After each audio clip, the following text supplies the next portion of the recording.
one of the things we want to dive into is, how much primary organic brain injury is there? So if we're seeing suppressed voltages and delayed P300 times, that's suggestive of someone who's really struggling with a lot of primary brain injury. And we're going to be much more likely to get them involved with a lot of the therapies that are out there that can help, whether it's vestibular rehab, sometimes even moving towards hyperbaric and some of those complex things. A lot of times need cognitive behavioral therapy, so on and so forth.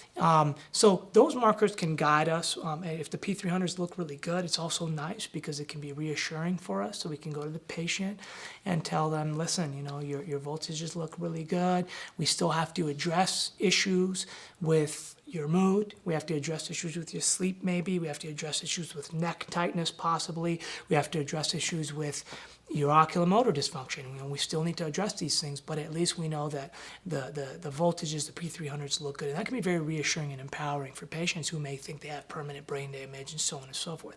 So that's one scenario.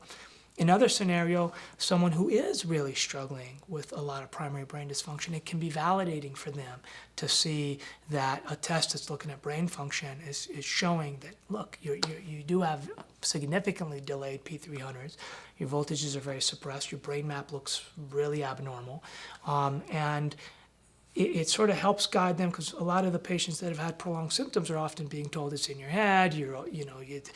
Why is this taking you so long to get better?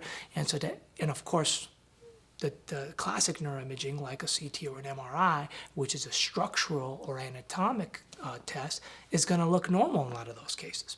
So really, you're dependent on functional tests, such as the QEEG, the P300, the WAVi test, to really be able to tease out the primary brain injury that a lot of these folks have.